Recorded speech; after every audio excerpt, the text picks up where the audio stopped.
Weapons hot and one-liners at the ready, recruits. This ain't just some summer blockbuster vacation. This is the real deal. You've been chosen as part of an elite task force for the month of action. Now when those bullets start to fly and everything around you is up in flames, don't you lose your nerve. Remember who you are. You're the toughest, craziest, most resourceful sons of bitches to ever lace them up. We don't wait for backup and we damn sure don't retreat. Now strap your asses in and get ready for the drop. Oh, and one more thing. Before you pull that trigger, tell them John Mortis sent you.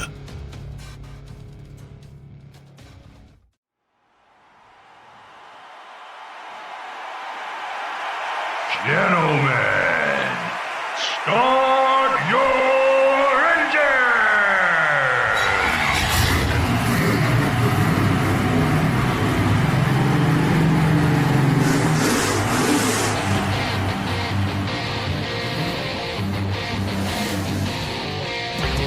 I feel the need for speed. Ow!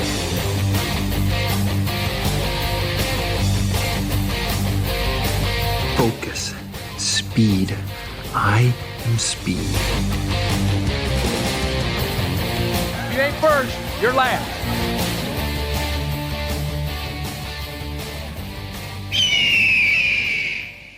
What's going on, everybody, and welcome to the second episode of Give Me Back My Need for Speed, the podcast, the inaugural episode of Month of Action. That's right. I know it says June 30th on the calendar. It's now July -1. Okay, that's how we're starting this now, because I didn't want that big of a lull between, the start of July, which is Month of Action, till an episode. So this is it. And most everybody listens after the freaking episode drops anyway. So it's going to be during July. Who cares? You're listening to it in July. There you go. That's right. All right, everybody. I am one of your hosts, Charlie. With me, as always, is the Silver Fox, Mickey. Say hello to the people. Mickey. Hello to the people. Hello to the people. And with him, as always, is our third official co-host. He got off probation. It's the one, the only, Parker. What's happening, Parker?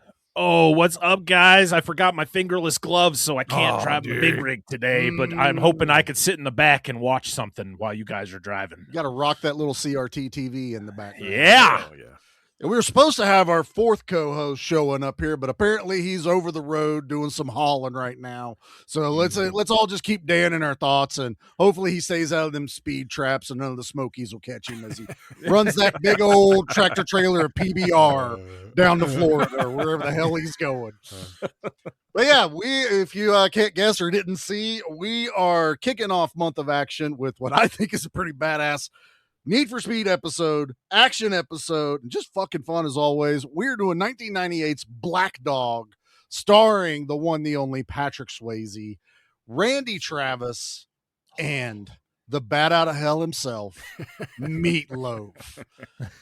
So, or what do they call him? The Hound out of hell in this movie? I He's think a they hound make from that. hell or something like He's that. a hound from hell. Like, we couldn't say bat. Like, really? Was that difficult It's to trademark, say? man. They didn't. Yeah. They didn't pay He He enough. was couldn't there. even afford his own trademark. Yeah, he was like, "No, you guys can't afford it." Nah. You can't afford that. Can't afford that. Can't afford the machine. Got to get the coupons. No coupons for it. Oh yeah. All right, boys. Well, let's get this trailer. It happened again, Mickey. I played a trailer and got super fucking hyped to watch the movie again. And I literally just got done watching it last night. So here we go. Black Dog trailer. Jack's driving days were over. I lost my license permanently when I went to prison. Bet you miss that life, don't you? Until the day he got an offer. I got a load I need brought up from Atlanta.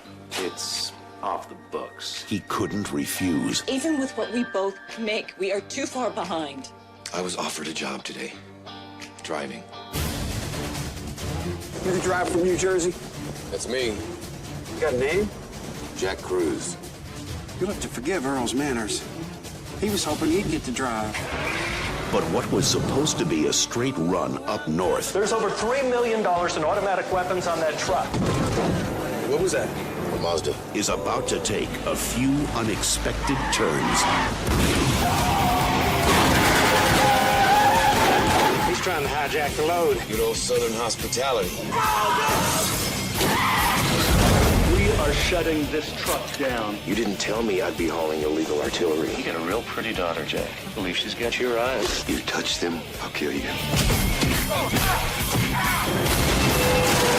I do not have my guns by 7 p.m., I am going to kill her and the kid. Universal Pictures invites you I'm gonna deliver that truck, and nothing is gonna get in my way. to buckle up. Hold on tight. And watch out for the other guy.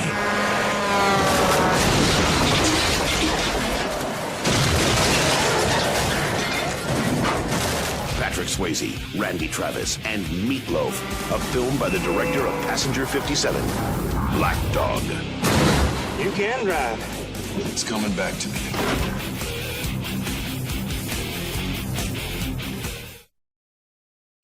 Damn.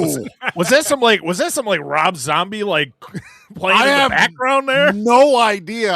I'm listening to the trailer because I expected country music throughout, because 100%. that's what this is. And all of a sudden that guitar just starts and it just gets nastier and nastier as it goes. I'm like, yeah, this is exactly the trailer I watched that made me watch this movie. That's exactly what it was. The only complaint I have is I wish they didn't spoil like what happens like in the third act of the movie in the trailer. Like, you got a really pretty daughter there. It's like, no, we don't need to know any of that. No. We don't need to know that guy's the bad guy. I don't know. For as much as this movie actually did in the theaters, it didn't matter what they No, told. it did not. They Because could have played the whole movie in the trailer. I don't think it would have changed much. But true. It worked for me. Hopefully it worked for you guys. Let's get into our histories about this movie. Parker, let's start with you, brother. Not sure if you've seen this before or not, but won't you tell us your history with Black Dog? This was one that you suggested, and I went, I've never heard of this. This was like a hidden like it's something I missed. A 90s action movie that I just completely just went right by me. And like seeing the cast, like I love Patrick Swayze. I love Randy Travis. I mean, I listened to his music so much growing up. Hell yeah. And of course, Meatloaf. I mean, Staples. Yeah. Everyone had those cassettes. I think my mom had those cassettes. Oh, yeah. Everybody did. It was just like, if you didn't have a Meatloaf tape or CD or record, are you even a music fan? She like, come on. Sharpied out hell and wrote heck, and it just said bat out of heck on the cassette. Honey, look away. That's right. But yeah, I had never heard of it, and just watching it for the first time, it felt like I was like 10 years old again. It was great first time experience. I love it. Mickey, what about you, brother? You were pretty excited when I recommended this one. Yes, sir. This is an all-time favorite, man. Like, this was we didn't see it in theaters. We didn't go to theaters a lot unless it was a big budget movie or like a big event. But this was like, my dad sees this in the rental store. We're watching that. Like, yes, sir. Yes, sir. We got it. We watched that thing. Dude, I was immediately like, this is great. Like, I don't remember how old I was. 1998, I was probably like 14, maybe 15. I'm not sure. Loved it. I was like, dude, this is awesome. I love Randy Travis. I love Patrick Swayze. I love Meatloaf. This is great. Let's do this again. Yeah. So this was a movie, like, I watched it so many times. Anytime it was on like Stars or USA or wherever it was on cable, I'm like, oh, we're watching Black Dog. Great soundtrack. Just a great movie, man. Yeah. I don't know. We're going to talk a lot about it, so I don't want to say too much. I love it, and I was very happy to revisit it watching it again. As most people have figured out, Mickey and I kind of parallel each other, and that's basically my history with this too. I didn't go to the theater. Big rigs and country music. I'm gonna be there. My dad was a mechanic for Pepsi, had his CDL, drove truck. My dad got an award from the military. It literally has a big tire with a wing coming out of it and basically says, can drive anything with wheels underneath. Hell yeah, dude. That's Hell my yeah. dad. That's how I grew up. So if it had vehicles, and I Badass. guarantee we saw the trailer like before another movie, like, you see it like coming soon, Black Dog. You were like, we got to find that. Poster pops up at the movie rental place, like immediately getting it. Yeah, I remember me and Dad renting this. I was about 18, so I was still at home, but this was like right around the time where I'm just about ready to move. And we watched this. I guarantee, I think we watched it twice that weekend. It was just one of those. It was just like, holy shit, this is awesome. And for the longest time, I never paid attention, but this movie's only PG-13, and this is like one of my favorite action movies. And it's not even R-rated. It's the one F-bomb, which is the greatest F-bomb dropped ever in a movie, which we'll talk about that. But yeah, this was there was a lull in the 2000s of me kind of, I hate saying forgetting about it, but it just kind of went into the background of my life, a little bit. And then like every once in a while you'd be like, what was that movie with those? It was Black Dog. Oh yeah, I want to watch that. And I think I think it was still around the time I was able to get VHS, and I bought it on VHS. Never got it on DVD, but now I've got the Blu-ray. Dude, it was so fucking good on Blu-ray last night. It even says HD picture and theater quality sound on the back. I watched it on YouTube, like legit free. You can watch it. You guys, please go watch it if you're listening. Like, and or buy it. Beautiful. Like it was like a great quality. No, the transfer. I watched it on Plex because reasons. For reasons. Yeah. I started watching it on YouTube, and then I was like, "Oh shoot, it's on Plex, so I'm gonna watch it there." So no ads. Nothing wrong. We can and find it looked great. Wherever. It looked great for a late '90s action movie. I'm not looking for crystal clear. I want that graininess. I want that. I want to feel like I'm watching it in 1998 when little 7-year-old Parker's just sitting there and watching on his tube TV, like explosions. I mean, even in HD, it still felt like a 90s action. Also, I mean, I know we harp on this a lot, but it's still a movie that had practical effects. Dude, practical explosions. Only one CGI thing, and that's the dog, the black yeah. dog. Other than that's that, all. Yeah. But in all reality, didn't look that bad. No. No. Dream. It's supposed to be a dream. Yeah, I remember originally watching it on VHS, and it looked fine. Yeah. Maybe in HD, it's a little like it looks like a paper cutout running across the screen. Yeah, but the fact that it's not real. Yeah, it's not an actual dog. It doesn't. It's supposed to be an apparition, a hallucination, so it doesn't need to actually look like anything. Although the transition from when they reveal the flashback and you see the dog and the teeth jump out at you, and then the people are there, you're like, Jesus fuck, okay, yeah, this is pretty intense. Back up. But yeah, so we can dig right into this movie. Look, as far as story goes, it's a simple enough plot. Man's out of prison, laying on hard times, just trying to do what's right, got a family, trying to provide for them, house about to be foreclosed on, and he works for kind of a shady guy that is going to take advantage of the fact that he's a felon and an ex-truck driver. Oh no, Cutler is he's a gem in this at the end. He really turns his life around by the end of this movie. No. That actor's always a piece of shit. Or he's like a dumbass. He's one or the other. Every time I see him, I was like, I hate that motherfucker. That's the other thing about this movie is like your three mains, which was Swayze, Tritt, and Meatloaf. Everyone else is like, I've seen that guy. I know that guy. I've seen that guy. Everything. Everything. Every character actor that you've ever seen in a movie up till then, that they're in this movie. Yeah.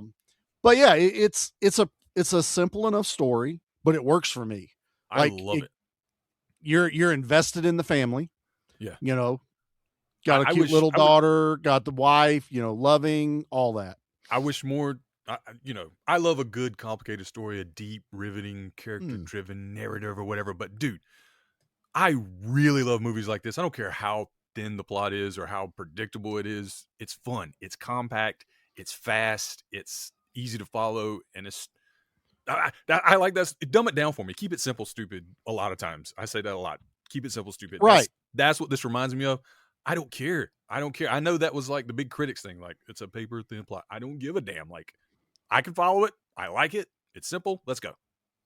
Exactly. It served exactly like I think. Hold on, let me look. And also, I'm there to watch big rigs blow up. I'm not there for a complicated story. Yeah, it's an hour and 29 minutes. It's a 90-minute movie. I love it. I love it. It's what we've considered perfect. When a movie hits 90 minutes, it's perfect. That is a tight ass script, and I love it. Yeah.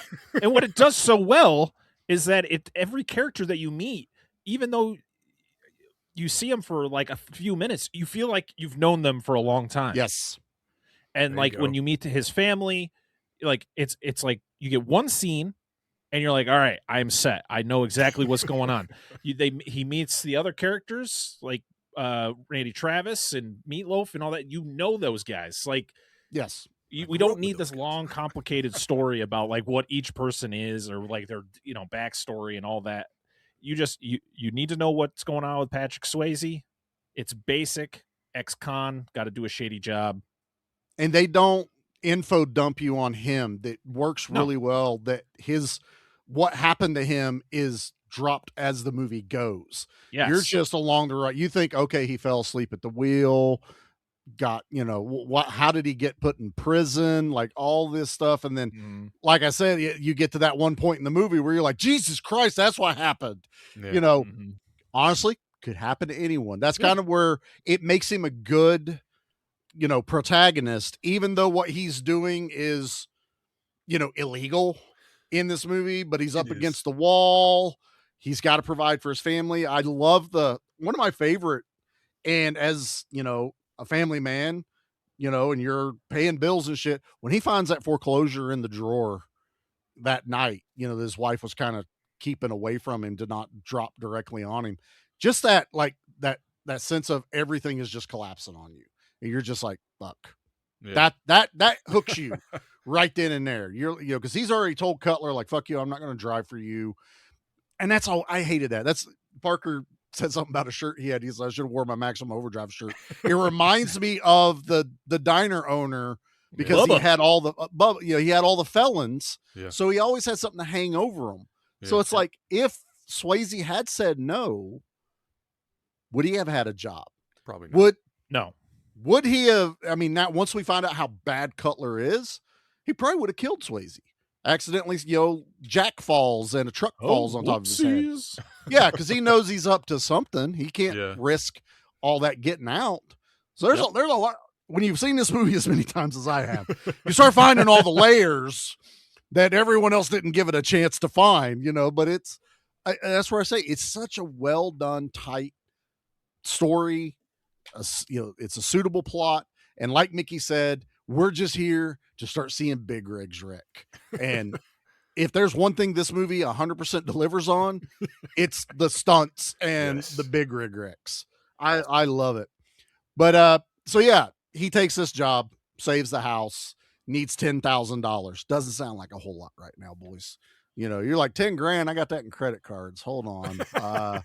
Save the house for 10 grand. I can run some automatic weapons across state lines. That sounds worth it. Yeah. That's worth it. To be fair, he didn't even know what it was. I'm sure he knew it was shady, but there's like, I think he had an inkling from Atlanta to here in 15 hours. And like, I mean, he knows it's probably illegal, whatever it is, but he doesn't know drugs, something, moonshine. It's toilets, everybody. It's all toilets. My favorite thing though is like he gets offered the job, he gets told how much. It's 10 grand. And of course, when you find out how much money he needs, it's always either that amount or just slightly less. And you're like, imagine it was like 11,000. It's like, well, where am I going to come up with that extra 1,000? I need that extra grand, baby. Yeah. Well, see, now trying to intend it. It's even worse. He's like, okay, 10 grand. I got to expense my food. I got to eat on this trip.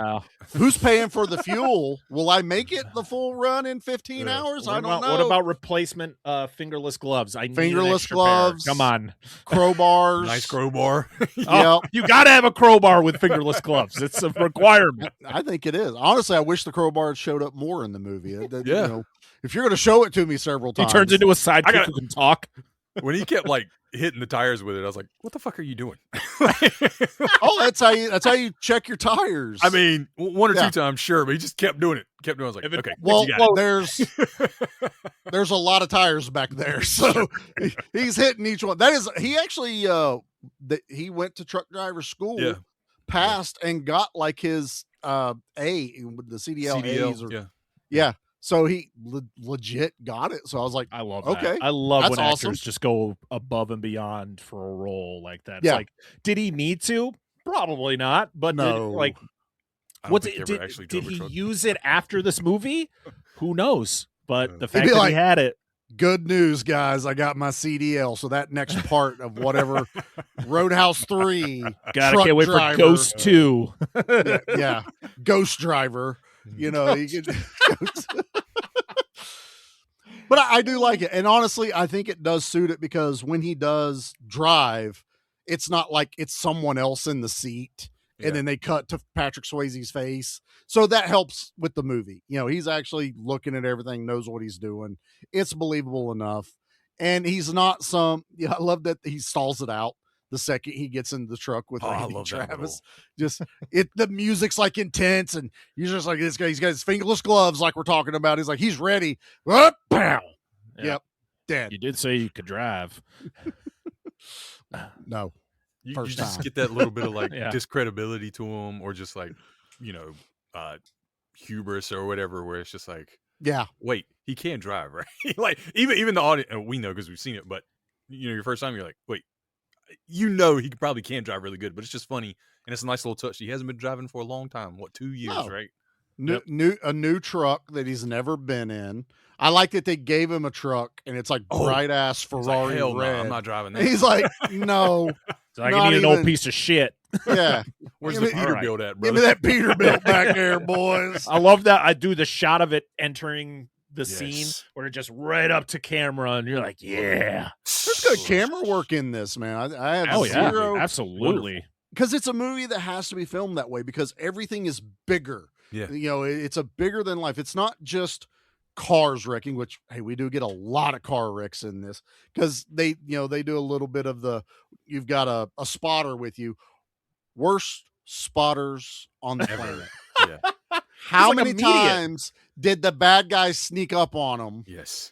And Sonny had no idea. I know Wes is the rat, by the time you get through the movie, but Sonny's driving and he's like, I'm your backup. I'm your spotter. You're behind the truck. You're supposed to cover his 6. Oh shit, there's trucks behind us. Must be red. Especially knowing who Sonny is. Yeah. Like when you find out what he does. Like, dude, you suck at your job, bro. Just and that poor Camaro. That Camaro did not deserve. It took some punishment though. Those like, stunts were hell yeah. Oh yeah, everything. I just can't get over the fact of Mickey and I, we're car guys. The second you see that Camaro and they do that inside shot, I went, there's a roll bar. Wonder why there's a roll bar in the hatchback of the Camaro. Yeah. And then later you're like, that's why there's a roll bar. You also get a moment where the car is like, it's badly damaged, and then it does a shot where it jumps back onto the road and it's like, wow, it kind of repaired itself. It's like doing some Christine type shit. It out Dukes there. a hazard that thing immediately. Oh, dude, for watching this as many times as I had, that's now my favorite thing is to watch the accidents and go, it's not moving again. That's not gonna. There's a moment when Red is like trying to. Yeah, he like his left front wheel like snaps the spindle off. The tire is at a 45-degree angle, and then he backs he's that right bitch back out. up on the road. I was gonna say I've watched somebody actually do that to their vehicle. They weren't moving. No, that guy's tire just went 90 degrees. I was just like, oh, nope. That how many of those trucks did they have back in the back? Man, my Some God. poor mechanic in the back going, we only got one of these. Keep it in the film. Son of a bitch. Oh, speaking of Meatloaf, I love Meatloaf, and to be honest, I loved him in this movie. He is a complete cartoon character. Yeah, he is. I'm gonna get you, Jack. Just yelling out That's Bible the quotes. last thing I do. love Oh, that. yeah. It's little things. We talked about the coupons earlier. He's clicking out clipping out his coupons. That's all these. I need little my things that I Sundays. Where's my love about Sunday him, man. throwaways? These are really important things, like to build a character. And I know he's not like deep or anything, but still, it just you know who this guy is for real. Yeah, I gotta get my 50 cents off my luncheon meat at Winn Dixie, sir. That's what I need. My first job was the Winn Dixie. I was like, woohoo! There you go, baby. And it keeps paying off because later he's on the phone in his office and there's all these batches of coupons everywhere. So he's legitimately clipping coupons. I think one of my favorite things about the movie, and I remember watching it the first time, is the swerve of Meatloaf gets Jack into this truck, sets him up with Randy Travis. Everybody leaves from out of there. And then Meatloaf's the one that's trying to jack the load. Immediately. The entire, you're like, what? No subtlety. It feels really hard why didn't you just take it where you were? Everyone was on your side. Junior is your guy. Wes is your guy. Randy Travis is technically a bad guy in this, even though he's a good guy. Easily persuaded him to be like, hey, why don't we just keep this stuff? Right. So, all right. And he didn't want Randy Travis to drive, but he would have hijacked Randy Travis. Like, there is some points where you're like, I don't understand the logic here of why Meatloaf is trying to jack the load from Cutler. And they had a phone call between the two of them about getting paid a certain amount. And I'm just like, this is really complicated for gun running. Like, I don't know. I don't You'd be know like, it's against my religion. It'd be like, but you did what it's not like you don't do it later. Right. Yeah. No, I'm having all you do it. And then when people start dying on his team, he doesn't give a shit. Like, it should have not even his son. Like, it should have been. Which, to be honest, Junior, did not know it was actually his son until he dies. And then you're like, ow. Why he called him Junior. Yeah. They called him Little Loaf. That was his logo. He's hamburger bun. I had a joke. Fuck it, we can say it. What was his mama's name? Ketchup, because it's always on top of Meatloaf. That was terrible. Terrible. I don't care. But I love it. I don't know why it popped in my head like that. It was awesome. But yeah, so they get the truck. They got to run these guns. 15-hour trip. You know, it's the action, like, gun running version of Smokey and the Bandit. We got to get from point A to point B. And, you know, Swayze's, you know, just doing his truck driving thing. All he cares about is, I'm just going to drive the truck. I don't care what's in the load. Yeah. I'm going to do the job. I'm going to get it done. Also, even Randy Travis singing badly, I'd still rather listen to than some most current music, because he's trying to sing badly. That was hilarious. Because I love when movies do that. I'm like, dude, like that had to be hard for him because he's really good. It had to be. It was like, he's really over. He's probably heard impressions of himself and he was like, I'm going to do that. I want to know how many times Patrick Swayze busted out laughing, because there's times he's trying to hold back a smile as he's doing that. And he's like, no, that's really, really good. I think you'll go far in this business. Don't quit your day job. It also hurts my heart because we're never getting that Randy Travis ever again. Oh, man. Yeah. I know. Yeah. But he will live forever in these movies. He's a really good actor. I mean, he was in a few Westerns. I think he was in Young Guns. Like, he's been in some things. And I'm like, dude, I wish we could have got more acting Randy Travis. I think it would have been awesome, but I'm also glad we got music Randy Travis. Yeah, for sure. Too. I mean, that's what he's known for. I mean, I grew up with Randy Travis. So, and that was another thing, you just watching this movie, and I grew up in the 90s. I'm a metalhead, but I lived in the country. So every radio station played country. This was my country, because I don't listen to country now. I don't either. This was my country. But you know, when you're a kid, you listen to what mom and dad listens to. Like, you don't get a choice. Oh, absolutely. So, I mean, this is what they're listening to. Yep. It was classic rock. Which one you want? Or Southern rock? Yeah, that's it. Yeah, it was literally it was the country radio station or our classic rock station. That's why that was the only two that came in my area. Like, you either got one or the other. Dad would sprinkle a little bit of metalhead in here every now and then, so I got a taste for it. But yeah, those were the two big things. That was my best friend neighbor growing up. He's the one that introduced me into metal, because dad didn't give a shit. But growing up, mom refused to turn the TV on for news, like for updates and weather, because as kids we would just it didn't matter what was on TV, we'd stare at it. So it was always the radio. She would get up, wake us up, turn the radio on. Yeah. So you're listening, especially in the wintertime, you're listening for school updates, anything like that, weather updates, playing country music. So every single day before school, that's what I heard.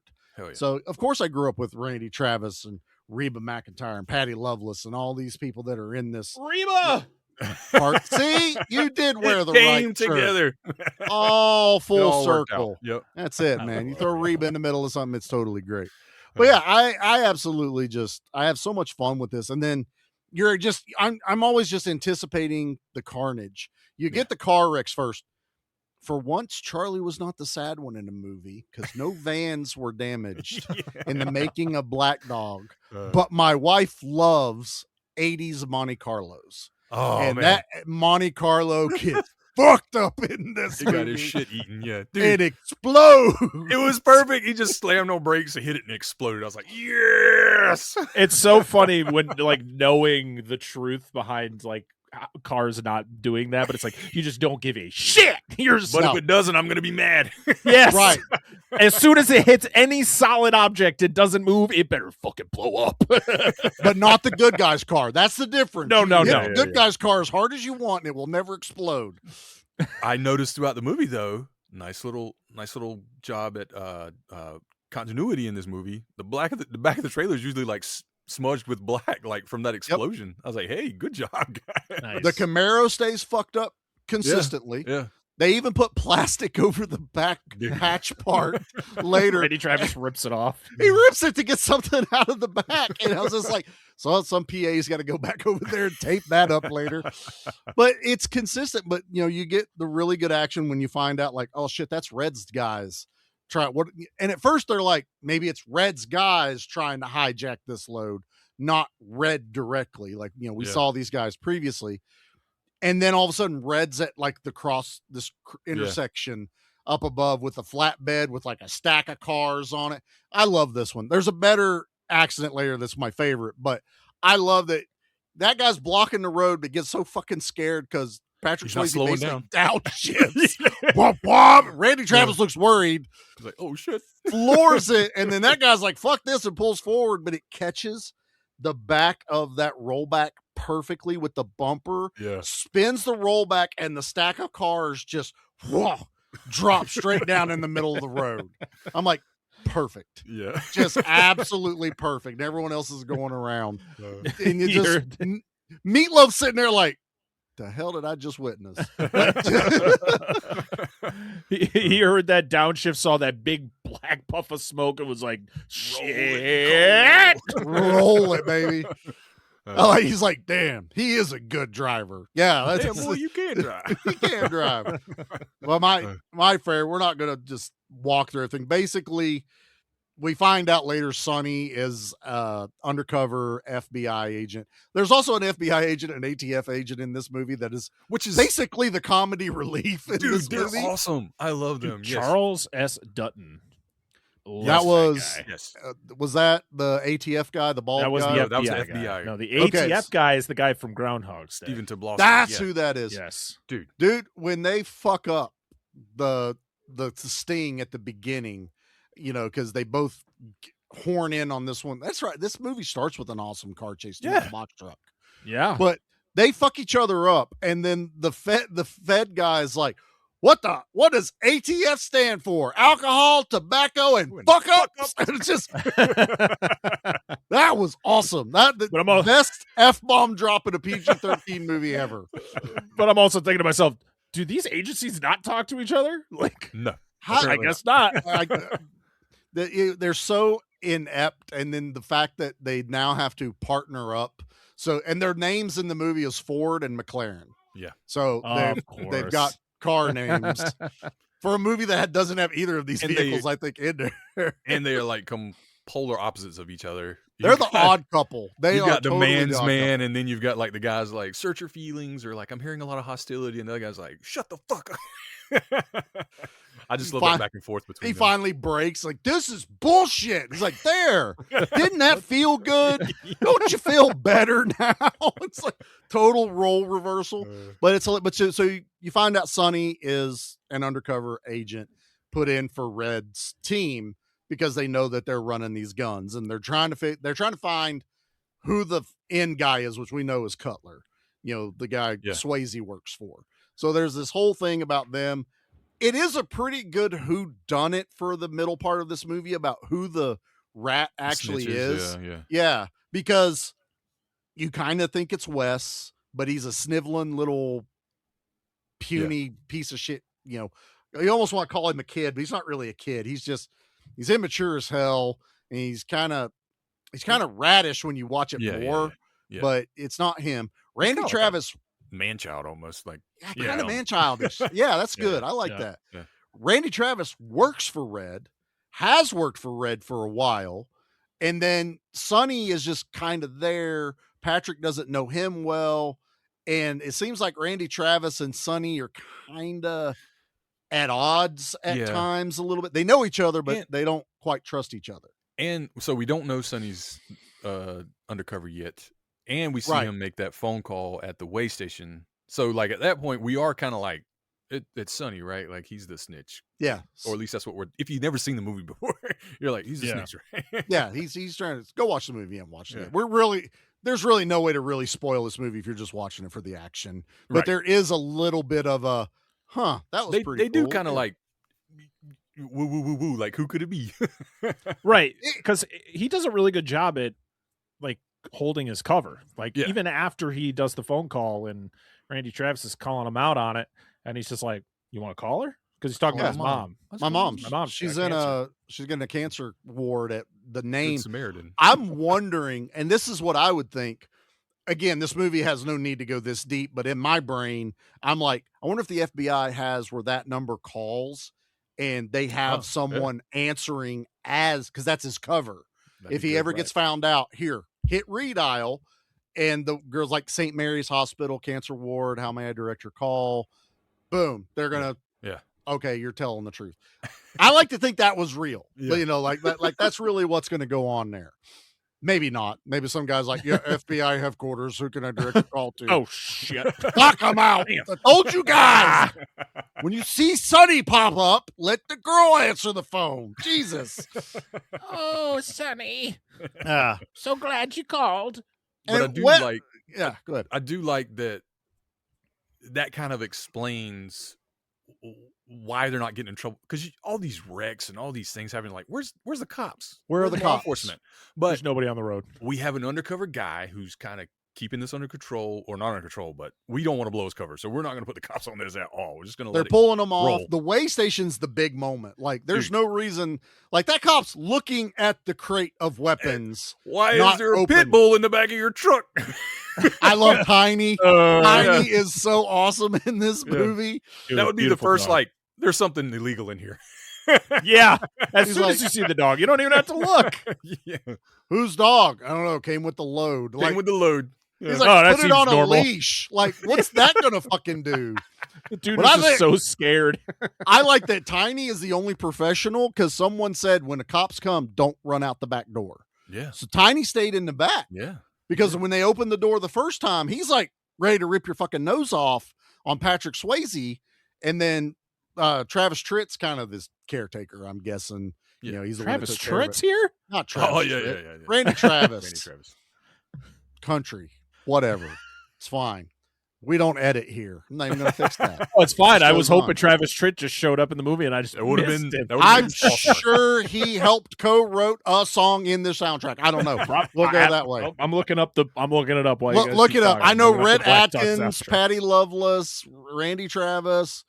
There was a couple other ones I saw, because I don't know about you boys, but I listened all the way through the credits because I was just jamming to the songs. I had to listen to the Randy Travis song. Oh, guaranteed. I was just enjoying the hell out of it. All right. So we have. Oh, who we got?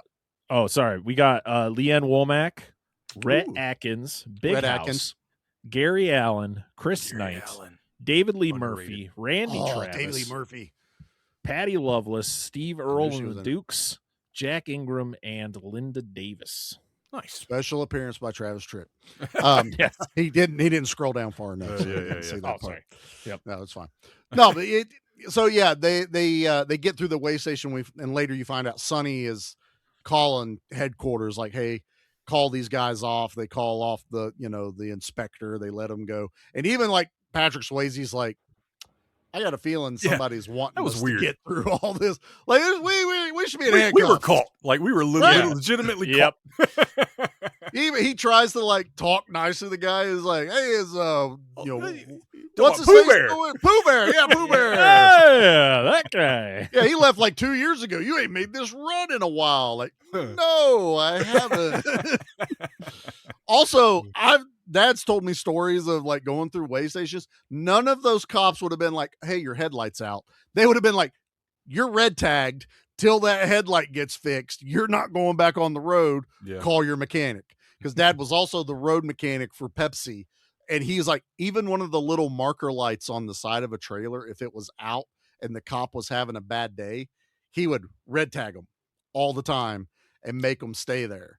And Dad would have to drive the trucks once in a while. And he drove one without the light on there and got pulled over.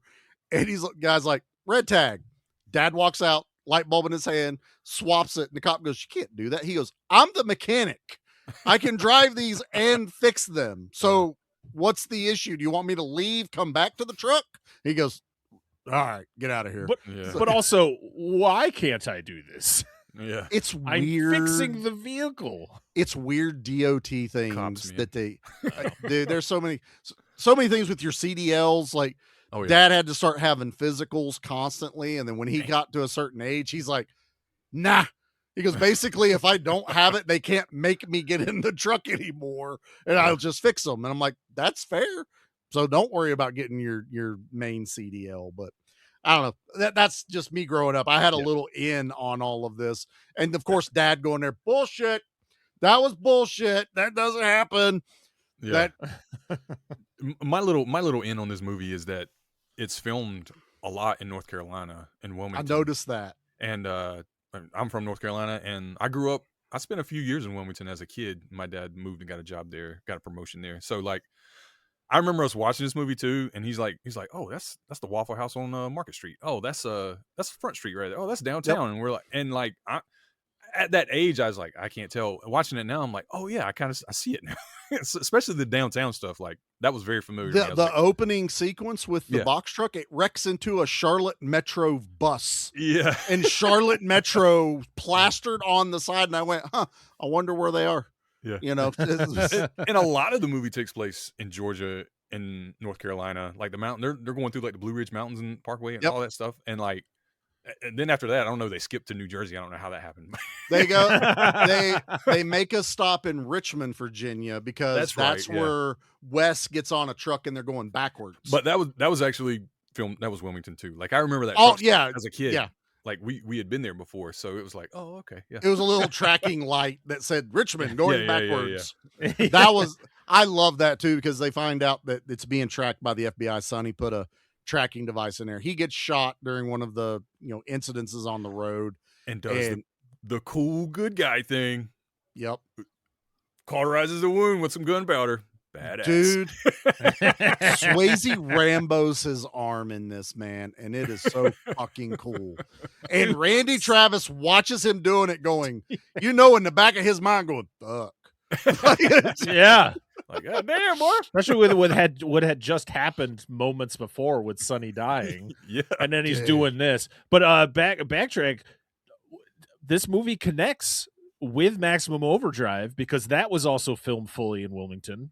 Yep. And they were both of those movies were produced by a De Laurentiis. Yes. It was. Dino did Maximum Overdrive. I don't remember the name of the one who produced this one, but I was like, oh, it's a De Laurentiis. Oh boy. Yeah. There's some, like I said, I was listening to the songs through the credits. There's a moment, and I like looking for names, just weird names that jump out at you. In one of the credits, it said, assistant to Miss De Laurentiis. And beside it, Dino De Laurentiis. And I went, so her husband was, I think it was husband was the assistant. And that's like a little in joke. Cause I was like, why else would you have that in there? But it was to Miss De Laurentiis, assistant Dino De Laurentiis. I was like, I like that's that. awesome. I pointed out to Jackie. I may have to screenshot that later and put that out there, but I got a chuckle out of it. But all right. Go ahead. I was going to say, are we going to talk about the greatest tractor trailer fight. I was gonna in this say, movie. oh, and fight. So my favorite scene is the mountain scene, right? Like where they're Yeah, coming that up the- one. Okay, yes, dude, love it because All the tractor trailers. I learned how to drive through the mountains. Watch this movie. You got to watch out. You got to keep your brakes coming back down. I love it, dude. He's like, see this guy? He's hot riding. If you don't catch that gear on the way down, he's in trouble. I knew he was gonna do it too, and he did it. That was the greatest setup, and You I got a love it. convoy that moment.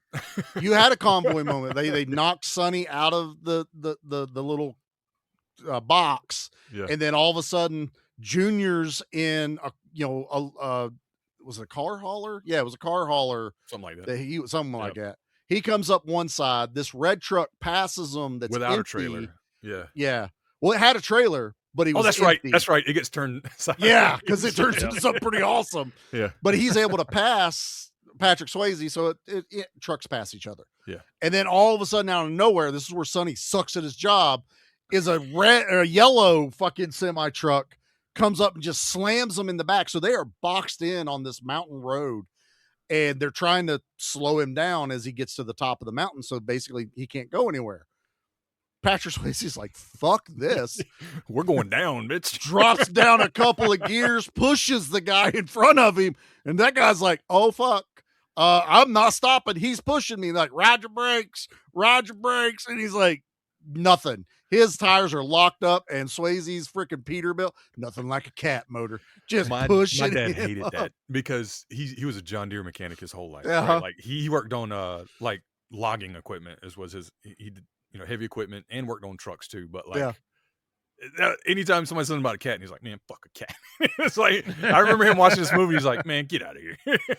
But all those trucks had cat engines though. Every one of them. All had He knew how to work on those too. Like, I mean, it was like whatever. When you're that, it's like it didn't matter what was on what the cab looked like. 90% of them had the same powertrain running inside of them. It didn't matter. Dad, I was doing a job site around here and needed a cat key because they only had one on the job site, and we were all using the lift. And Dad's like, go over there on my keychain, and there was like 5 cat keys. And if you don't know, at least back in the day, they were all the same. So he's like, you can have one, just take it. And I literally could go to any cat anywhere, open the door and start it and run around. And I went to the job site before anybody got there, and we were using the lift because we were doing the second floor. I'd lift all our tools and we'd unload it so you didn't have to go up and down steps. They come out there like, who left the key? They're like, no, I got it in my hand. And I went, I got one, and just held the key up. I'm like, I'm tired of waiting on you assholes. I have a key now. Yeah. But I thought that was funny. was Always ready. But dude, I love this tractor trailer thing, man, because Swayze is pushing this dude up this hill. And this guy's riding his brakes, which is a big no-no. You do not do that. He's better off. He should have just went and left yeah. Junior and the other guy the deal. But this guy starts getting pushed, and then he starts to what do you call it, Mickey, when you go sideways? Jackknife. Yeah. He starts to jackknife that trailer, and that thing comes off, turns sideways, and it just fucking plows right through that trailer. And then I think Junior gets knocked off whenever he goes through the trailer a little bit. Well, like this Junior thing ends up causes going into a gas station, like when that's towards later. the bottom. Yeah, I think he ends up plowing through one side, yeah. and Swayze and go through it the other way, and the other guy keeps coming down. Like there's so much happening, but I love that the last 2 trucks are fighting Swayze, and the camera keeps cutting back to the red truck with no trailer because he can't do anything. He's like swerving and just shows his foot slamming the ground trying to hit that brake. And he's not wrong. Once you glaze those brakes over, you're on ice, basically. There's you better be grabbing as many gears as you can, trying to get it to slow down. Also, no runaway truck ramps. I was going to say, usually when you're coming down, you see the runaway path, like go up the runaway path. You ever go from Virginia down into North Carolina, which is coming off the mountains? There are so many runaway truck ramps up there, and you'll see like tracks through them and all the other stuff. Dad goes, those are not fun. And you're not getting back out. They got to get a wrecker to get you back out. It's a bad day when you hit that. I'm like, but at least you're not going off the side of a mountain. You are thankful they're there. But it's still a bad day if you just use it. But I see them all the time. But I love this. I love this segment, man. And then they hit that mobile home. Or I think was it a mobile home that they were hauling? Yeah, it was either half of a double wide or a mobile home. Plows through that thing, dude. It's awesome. It was like you expect something like that in Lethal Weapon. Yeah. Like, that's how this truck, like, it hits a ramp, turns sideways, is on its top, flying through there. I'm also watching this going, the fuck are they doing? It's like sideways in the road, a couple of the little warning triangles in the road, but it's in a curve. Like, you guys have a death wish. Yeah, I was like, that is the worst possible place to be. You couldn't pay me to make, even if I broke down, I'm like, no, fuck it. I'm going to coast it down the fucking mountain. I don't give a shit. Yeah. Or put someone further up in a truck blocking traffic. But it's awesome for an action movie. Yeah. Swayze kind of gets around it, but that one dude goes flying over. And yeah, as they get going down here, they're still beating and bashing and knocking each other around. And then Junior's trying to get beside him. They're bashing into each other. And then Junior basically gets forced from I think it's a cement truck. Yeah. It's coming in his lane, and he veers off directly Right into to a gas station. Immediately into the pumps. Oh no. Who put that gas station there? And it's not just a gas station. He goes through the pumps, and there's a fueling truck at the end of it, and he bashes into that. Giant explosion. The guy comes out of the bathroom like, damn it. Should have filled up earlier. But, you know, but Junior, toasty, gone. Yeah. Just toasty. What does Meatloaf say? It's like his dad. I forgot what he said. He says something like, I don't know. Something about learning how to drive better or something. Yeah, so should have learned how to drive better. Yeah. But he like, as he like drives away, like, that was your kid, man. Now that I know that it was your kid. He's lost how many henchmen in this? Like 5 or 6 by now? Yeah. And they're all the doofy henchmen who clearly none of them know actually how to drive a truck. They're all minimum wage men or basically. We'll get some more. Right. they're in it for the moonshine probably and a bit of the drugs. You know, that's about all that they're in, a little bit of paycheck to get them from day to day. They drink it away. They're like the villains in Rolling Thunder, Mickey. The sons. That's basically what the henchmen are for here. Actually, Meatloaf would have made a really good villain in that one too. It would have been awesome. So yeah, you get this big wreck, and Meatloaf decides his truck can now take out Patrick Swayze's big rig. And this is the part me and Mickey were talking about. A big rig? No, like that truck snaps that fucking front tire. I don't care what movie magic's involved. It goes pink. Yeah. And it rolls onto the side. Like he's done. But he does eventually get like knocked out of commission, wrecks the truck. Meatloaf's out, and he does what Parker goes. He's like, I'll get you, Jack Cruz. He crashes into like an electrical grid. Yeah. With a guy on the front of his truck. Yeah, when nothing happens to him, but he goes, I'm gonna get you, Jack, with the last thing I do. Oh, that's right. The motorcycles. Like they've gone through every vehicle to take out the tractor trailer, and these 2 motorcycles come running up there. I love when Wes is tied up in the back seat and he's like, and he's like, if you tell me you gotta pee one more time, I'm gonna beat the shit out of you. He's like, fine, I'll take it off. He goes, I didn't lie to Red. He's coming. And it's like, again, they suck at their job. They're already there. They're already at the back of the tractor trailer. Also, it's a great action sequence though. This action sequence is great. One guy gets taken out by the wrecked bike, which is always awesome. Yeah. The other guy ends up on it. I don't know if henchmen go to school or what their education is. But if you're firing at the truck, so you're not really worried when you're on the motorcycle, okay? Yeah. So you're firing at the truck, putting holes in it. Yeah. Awesome. Why, when you get on the truck and you're behind the sleeper cab, with a window of a right there. Fiberglass cab with a Mickey knows exactly where I'm going. Do you not just strafe the fucking cab? Yeah, where's anyone gonna go? Instead, let's hang off the side and shoot at each other as we take turns going into cover. When I'm just like, there's a fucking window right there. I don't want the good guys to die. Right. But I'm sitting there going, I think there needs to be a school for henchmen, like truck driver school, like in Top Gun. There needs to be a henchman school. So we need to teach henchmen Good idea for a movie. See? Always Top Gun thinking. School for Truck Drivers. Let's go. Top Gun School for Truck Drivers. It's a Stomper Semi. Yeah, it's got 10-wheel drive. Make way. Stomper Road King semis are coming through with working headlights and running lights and trailers you can hitch on for the fun of it. Large treaded tires, too. Plus heavy haulers for really big jobs.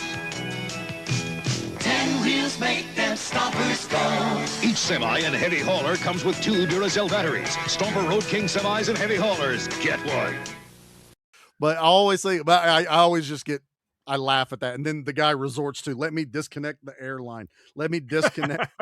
Let me fucking, like, you're on this thing. What are you trying to do? But we do get a cool Patrick Swayze fist fight on a moving truck. Hanging off the side. And I don't know what the safeties was, but it kind of looked like it was him. At least, I'm sure there was a platform or something down there while I was driving. But on close-ups, it's definitely him. When the camera cuts back and it shows Red's truck and him hanging off the side, it's a stuntman. I could tell. I could see. So when he's hanging down, but it is Swayze on the platform. Like every time Red tries to smash him and he does that freaking upper body pull up. Yeah. Working on my upper body. Let me show everybody how tough I still am. Yeah. And, you know, Patrick Swayze's over there flexing. That's Patrick Swayze. Like he is on the back of the truck eventually fighting the guy. But you can kind of see the hair difference of the stunt driver. Plus, I think the stunt guy was a little bit more buff than Patrick in this too. In some of the scenes, I was like, he's really filling out that flannel really good all of a sudden. That's all. But it's believable. It's completely believable.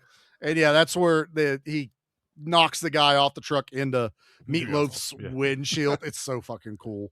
And then, still like wearing Parker a biker said, helmet. right into the electrical. The thing's still sparking, and he goes to open the door to get out of the truck before the camera cuts. I'm like, what are you doing, dude?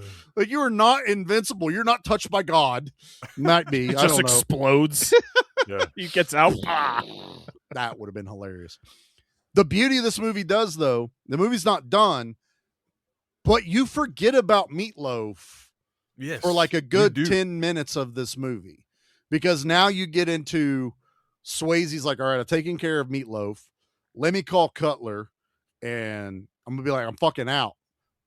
Lo and behold, unbeknownst to Swayze, Cutler has kidnapped his wife and daughter because he needs to have something, because he knew shit was going to go sideways. Red was involved. Swayze's a good guy. He's like, this guy's going to be trouble. I already know it. Let's go kidnap the wife and daughter.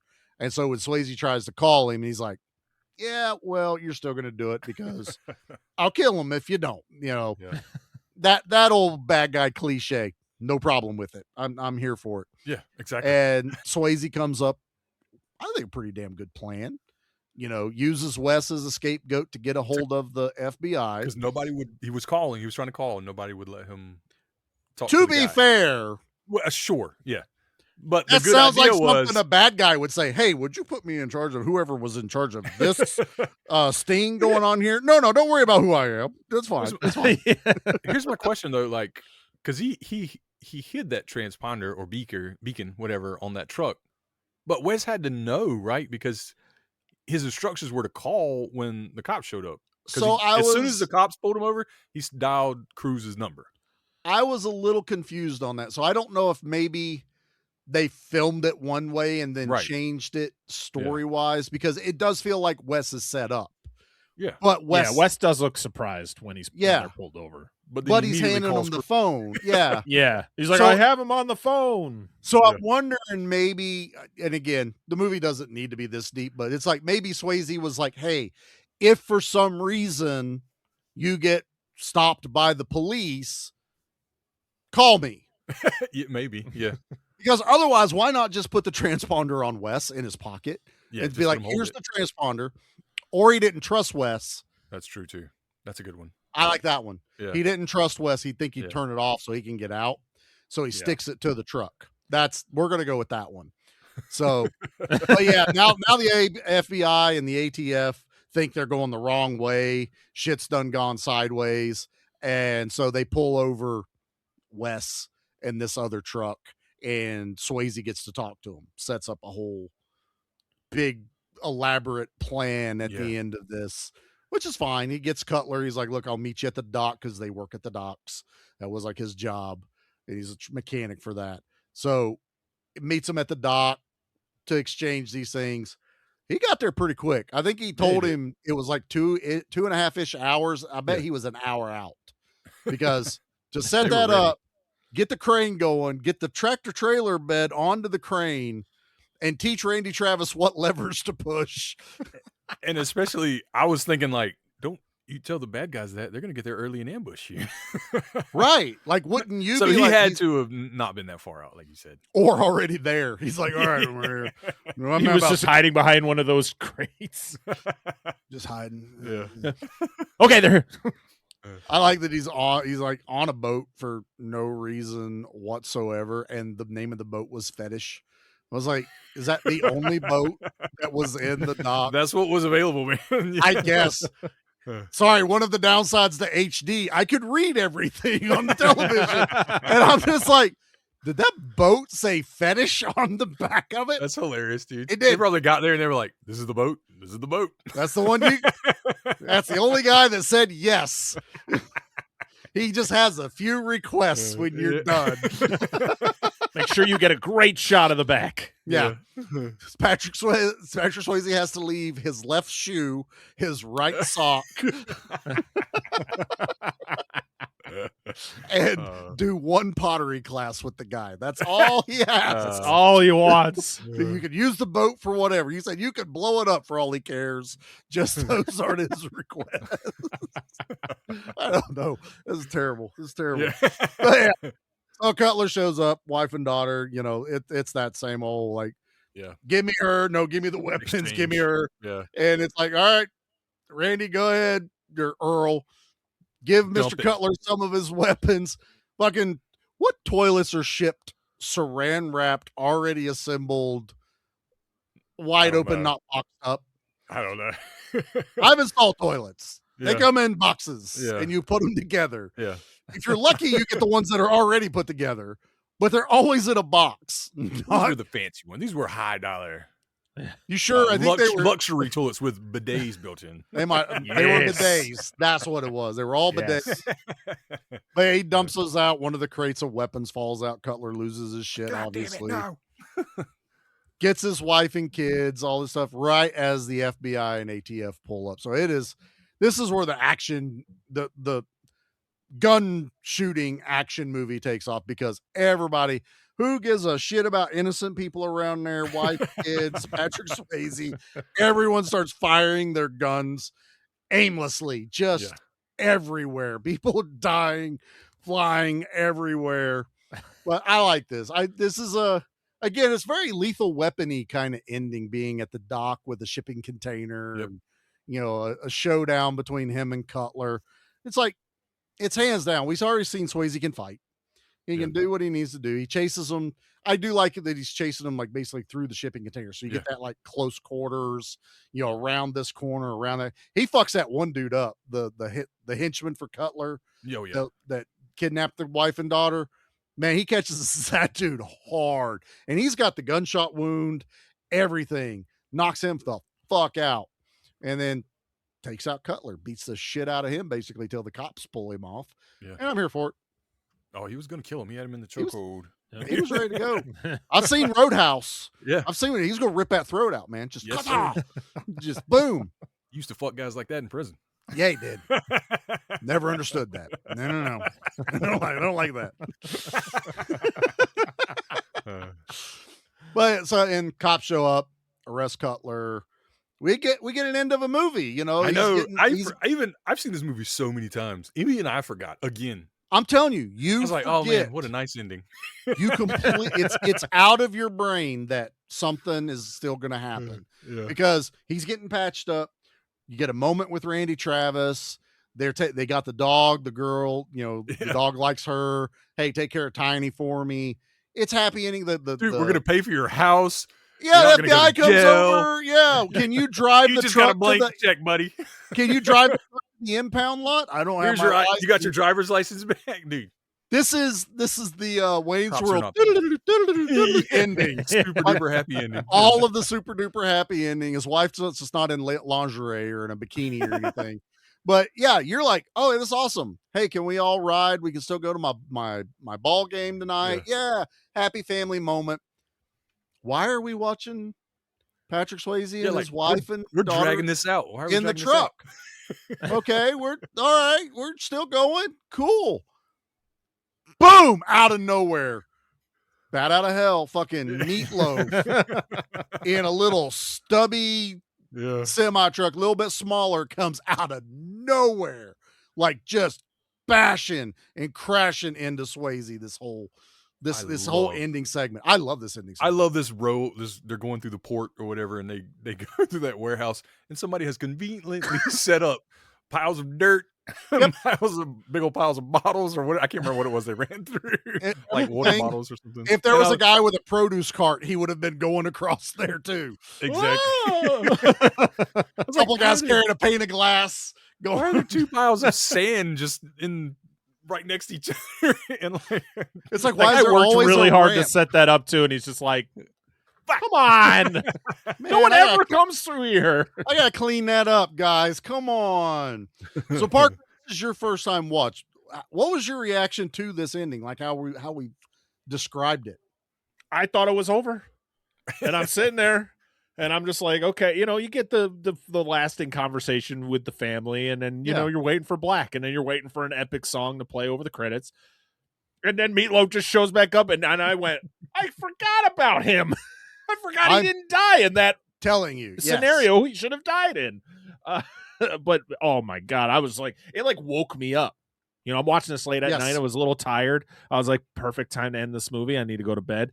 And then as soon as he hits Swayze with his truck, I was like, I got a burst of energy. I was like, I'm good for another hour now. What is happening? He starts like spouting, verses and all kinds of stuff at him, yelling at each other through the window back and forth.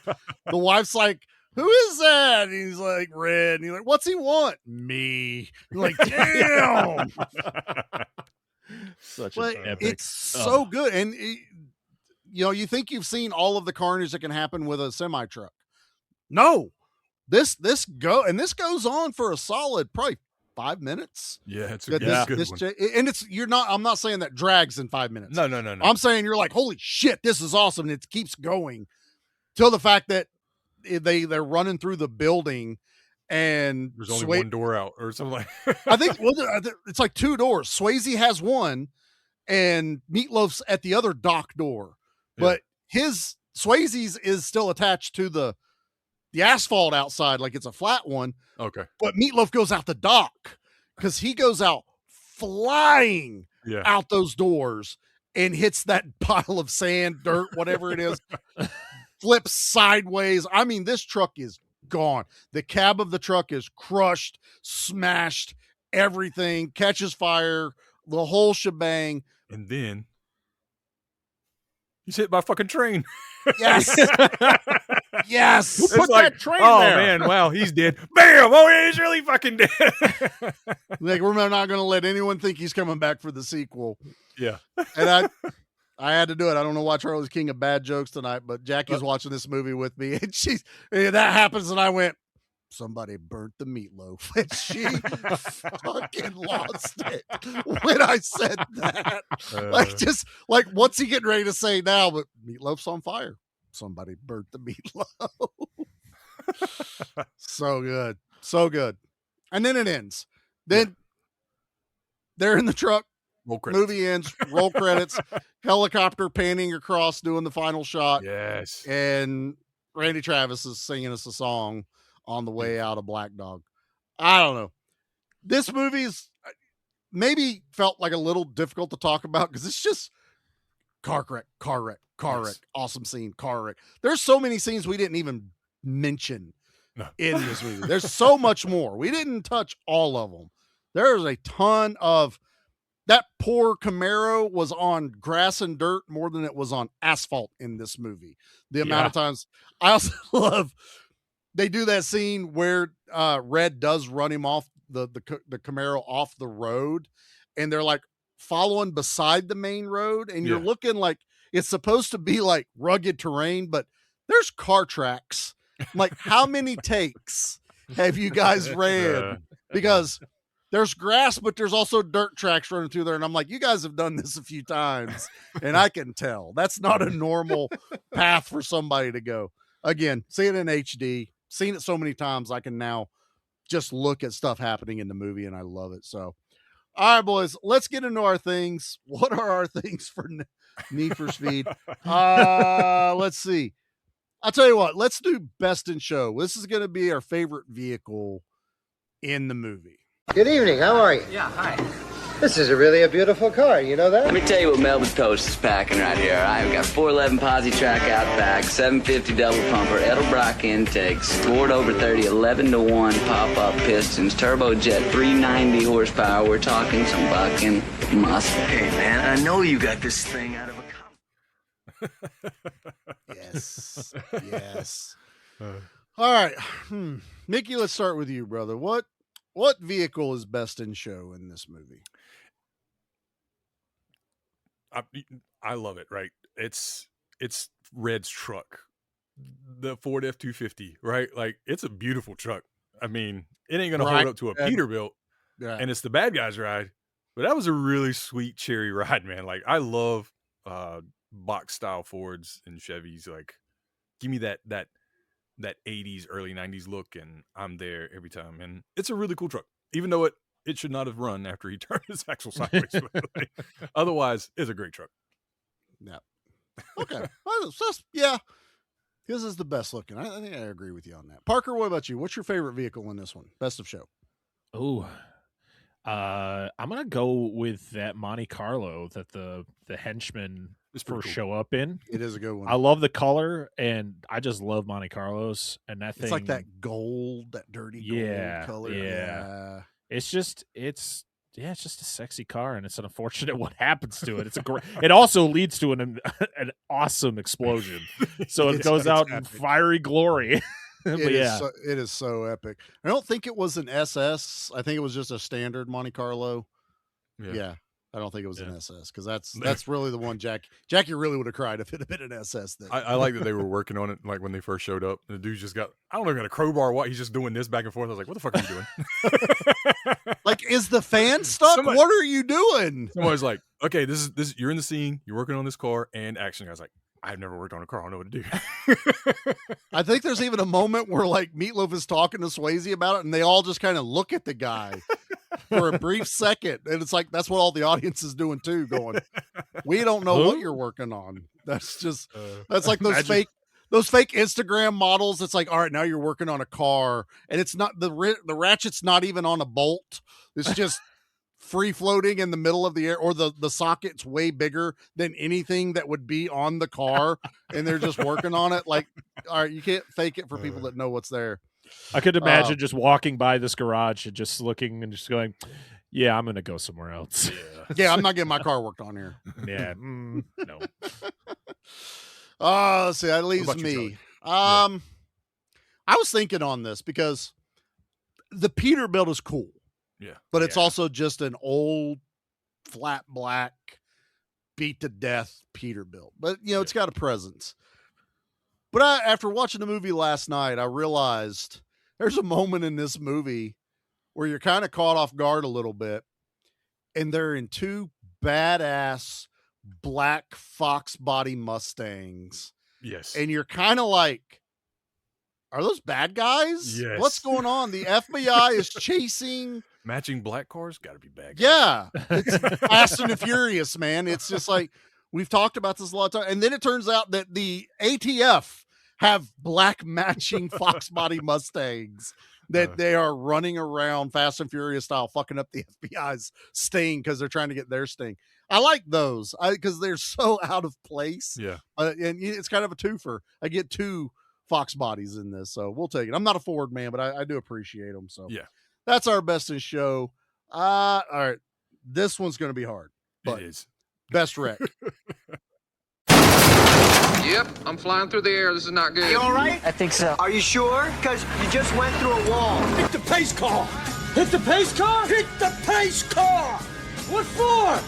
Because you hit every other goddamn thing out there. I want you to be perfect. Go on, go. Classic. All right, Parker, let's start with you, brother. What is too the hard. best wreck of the movie? I love a good gas station explosion. I love it so much. Between the gas station explosion in The Hitcher from the amazing gas station explosion That in is a good Maximum one. Overdrive. Oh, yeah. It has to be the gas station explosion caused by one Junior. Because it is the fact that he hits multiple things that explode and it's just and it's all practical, and it's like, why can't we do this anymore? I want practical explosions, and this is just chef's kiss. Probably because of this movie is one of the reasons why they frown on it. Yeah. Because they got in trouble over an explosion that went off accidentally and hurt people. Whoops. And they got fined like $16,000 by the state of North Carolina because they were setting up a gasoline explosion. It's not used in the movie, which means there was even more that we should have gotten. But they were setting it up. The stunt people were, the riggers were getting it ready.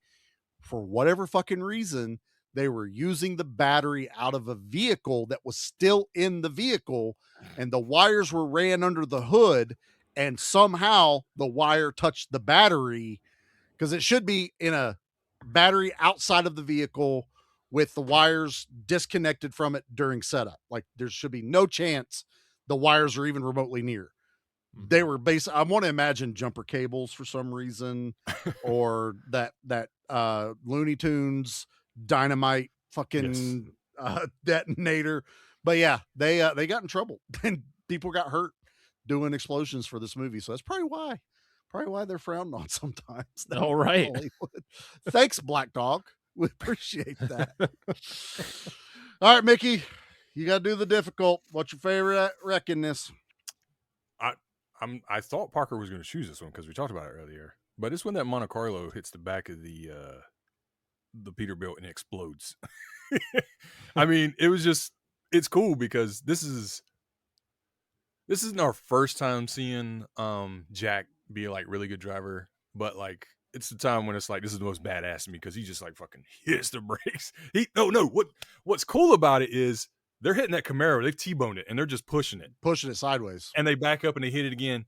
And then I don't know why they couldn't think about this. Cruz is like, hey, next time he does that, he backs off. I want you to floor it. He's like, I'll try. I was like, no, you fucking floor it. No, you will do.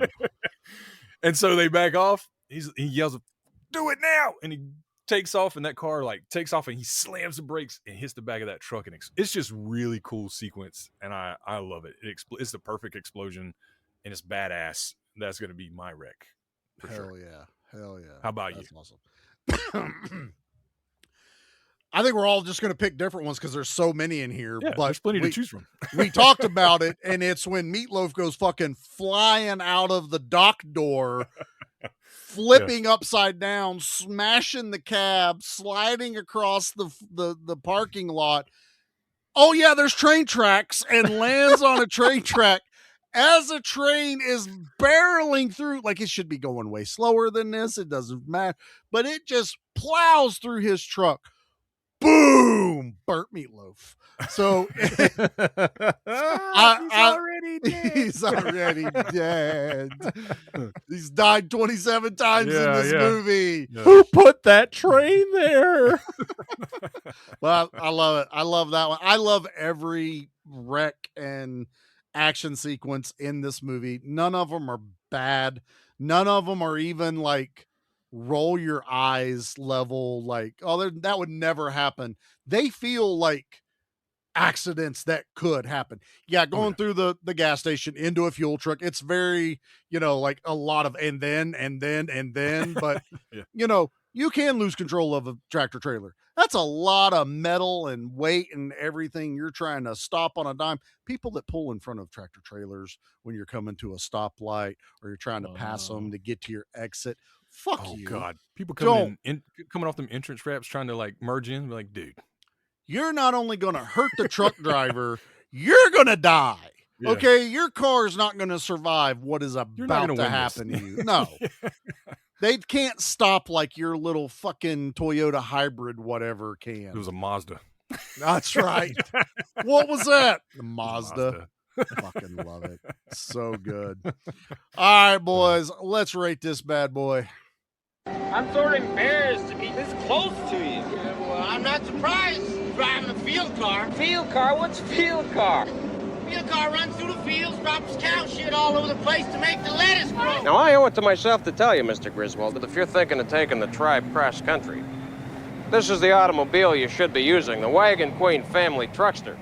You think you hate it now, but wait till you drive it. The car's got a lot of pickup.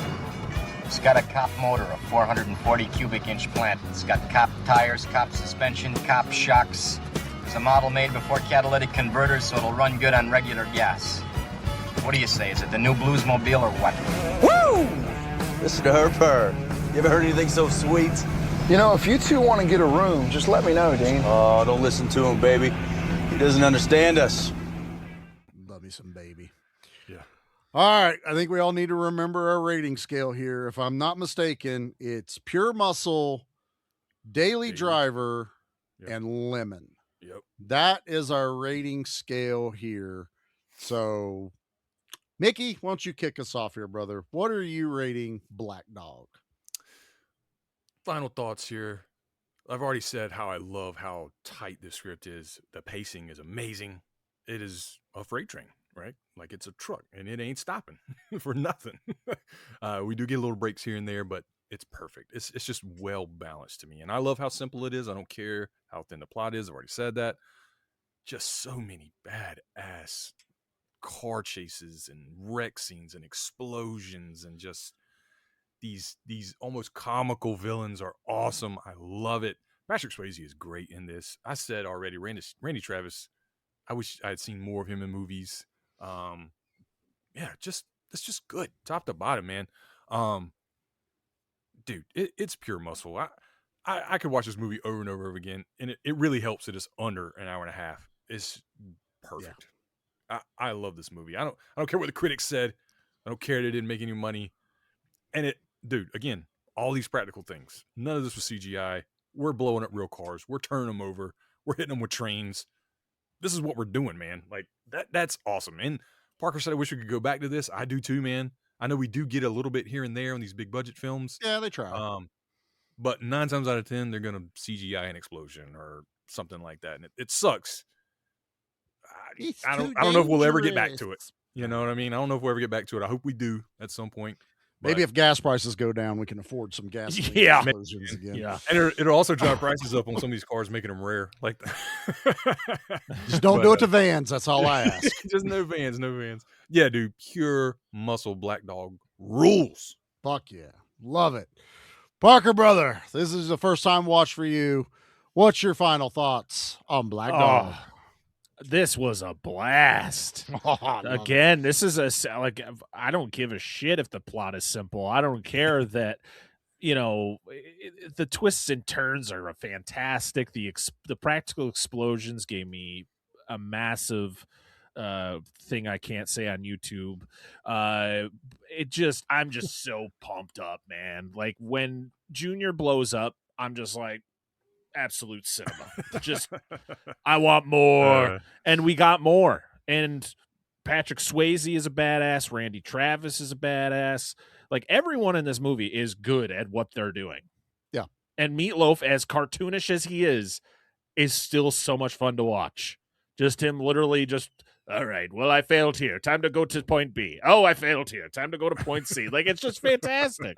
And it ends, the little twist with the added ending with Meatloaf, chef's kiss. This is absolute muscle. This is pure muscle at its finest. I don't need to say anymore. High octane, baby. I love it. Yes. Love it. Rocket fuel. Love it. Hell yeah. Give me the rocket fuel to the moon. All right. Well, I guess that leaves me. There's no hiding it. I picked this movie. This is to keep with the car themes. This movie fires on all cylinders. It gives me everything I want. Super fast pacing, simple enough plot to keep me entertained. I can follow it. I'm not, it's only from watching it so many times do I start going, wait a minute. That's it. When you're first watching this, the first like at least 10 times, you don't give a shit. Round 15, 20, you start going, that was me. I would strafe the fucking machine gun across the back of the cab. I absolutely adore Meatloaf. I love basically anything Meatloaf is in, because not only is he a fantastic singer, he is a great actor, and he even shows that in his music with the level of the music videos that he does and stuff like that. So that man is just a performer, and yeah, he is the most vicious Saturday morning cartoon villain that you could. And that's, again, Mickey and I talk about this a lot. I want to have a really good villain. You need a good villain that you hate. You get 2 of them in this movie, and a huge body count for PG-13. Like Mickey's talking about, this was probably on cable and stuff like that. All they had to do was cut out the F-bomb the FBI agent drops. There's nothing else that had to be cut for this movie other than for time. And let me tell you, they're not cutting any of the explosions out for time. They're going to be cutting out some talking for time on old USA and TBS and all that. But I love this movie when it came out. I love this movie still. It is 100% pure, absolute, unadulterated muscle, man. I love it to death. We don't have a unanimous drop or anything for this one, so we're still workshop. Hey, we only have 4 of these a year, okay? So it takes us a minute to get the ball rolling again. But what we can get into now is, like we said at the beginning, this is the first episode of the month of action that is taking off. Delayed. That is taking off all of July. This comes out the 30th. Guess what? It's July 1st. 31st, this second. It's July -1. That July -1, June 82nd. It's a leap year. I don't know how math works. It's fine. So yeah, this is the official start to the month of action, which also means, like we told you guys during the B action, this is the largest roster of people involved in the month of action ever. Like, we basically have eclipsed where we were last year. And as always, I will quickly go through the list, and please go listen to all of these other shows if you're not already. Follow them on Instagrams, wherever they are, their TikToks, Facebooks. I think 90% of us are probably mostly Instagram, right, Parker? Probably, yeah. I think that's where a lot of us are. But as far as the most recent update, because we're recording this early, from Dustin, we have, of course, the Gimme Back My podcast, the B Action, Flicks and Friends, the Baron's Hideout, Old Man Brad, Dissect That Film, Bad Movies, Worst People, Geeks with Beards, Screams from the Basement, Spoils of Horror, A God Above, Captain Steve, Movie Dumpster, Good Beer, Bad Movie Night, Lucha Steve, Surge, Brainbuster Video, After Hours Cinema Review with Pete and Anna, B-Movie Brain, The Monster Zone, Video Villa, Pizza Bone, and yeah, I already said Lucha Steve because Dustin asked something else in the chat there that I was reading. So yeah, that is 1, 2, 3, 4, 5, 6, 7, 8, 9, 10, 11, 12, 13, 14, 15, 16, 17, 18, 19, 20, 21, 22. And that is the most recent list. So if someone's been added since we've recorded this and the actual month has started, don't worry. I will be reading the updated ones on the next episodes that happen.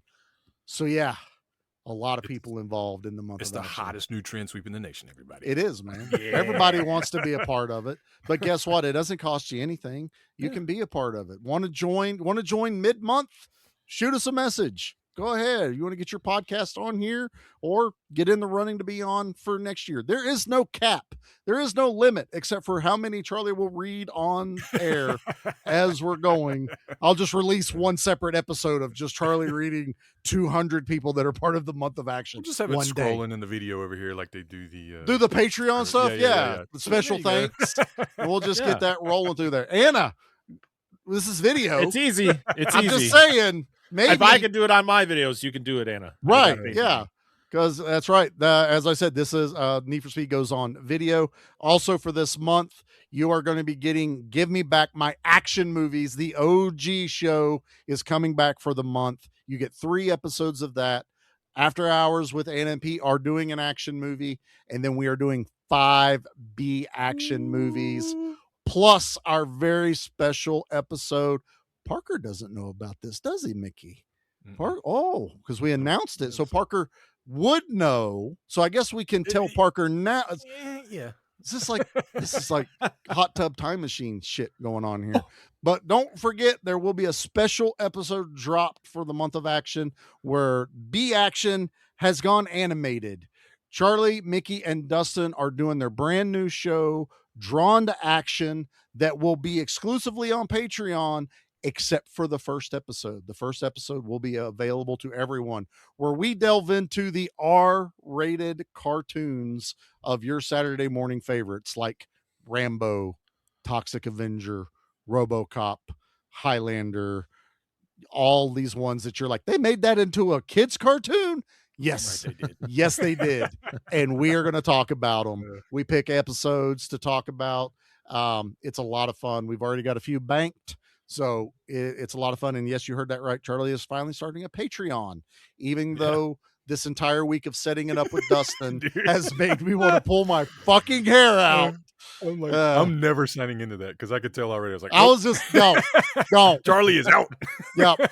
No. As soon as Dustin's done setting it up, he's never signing into it either. I am all about protecting your identity online.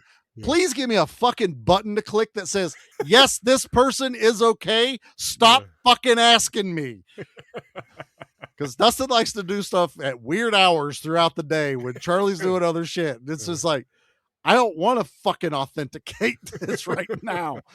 But yeah, so that is going to be happening. So we'll have more information as that's going out. Parker, what is happening for you guys this month on Dissecting the Monster Zone? Aside from month of action, even though that's part of it. So the month of action is sharing the month with our co-host Dan, because it is also the month of Dan, because Dan is celebrating a monumental birthday in July. So we let him, a big one. So we let him pick every single movie we're covering for the month of July. I've listened to some of the Dan episodes. And so we got a lot of fun stuff. We'll keep it in the can for now. Sure. We'll keep some of the month. We're only doing 2 month of action episodes for July. Last year we did the whole month, but because it's Dan's month, we let him take control. But we got 5 episodes in July, which is awesome. And we're celebrating at the end of July, we're celebrating 3 years of the Monster Zone with a Coliseum type competition of our own. Don't tell Dustin. Oh God. It's not the Coliseum. He already knows. At least I think he does. Well, it's like it's a monster battle royale where we're going to be taking a monster from each of the movies that we have covered throughout the 3 years of the Monster Zone, and we are going to put them in a randomized bracket, and we're going to let them go at it and see who comes out the victor. It's going to be a lot of fun. We haven't done a non-movie episode in a long time, so it's going to be a great time. How do we shoehorn Chuck Norris into that? Right. Chuck Norris versus Godzilla. Who wins? I'm thinking Chuck. I'm telling you. That atomic breath can't do nothing against that denim. I'm just saying, man. It's like bulletproof armor. We got a lot of fun stuff coming in July. Awesome. So, and for those that may be new to this, anyone that's in the month of action, they don't have to do the entire month. They just have to do an episode in July to be part of the month of action. That's all. That's why you're hearing Spoils of Horror. They're joining us. A Cut Above Horror Review. They're going to be joining us. They are actually going to do horror/action related movies. They're super excited. So those are some of the new additions to this year. So a lot of fun. We're looking forward to it. It's going to be a lot of work. We're already looking at our recording schedules right now. And we're all just like, woo. That's a lot. Yeah. I don't envy you guys. No. Thankfully, the Action Elite is on another hiatus because our fearless leader Owen is moving. So he's like, we'll be back in August maybe. And I went, whew, okay.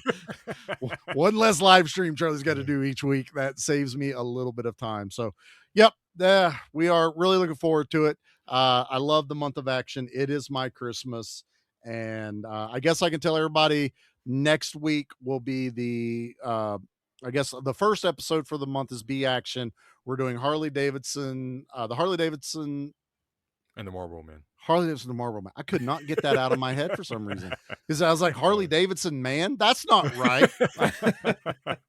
Harley Davidson and the Marlboro Man, which is a great movie. We already got our update of Dustin watching it the other night. And I'm like, whew, that's me. I was a little worried. I wasn't. I was like, he's going to love this movie. I wasn't sure how he would like the way the story goes. You know what I mean? Yeah. It does go weird for anyone that's never seen the movie. On Tubi right now if you want to watch it.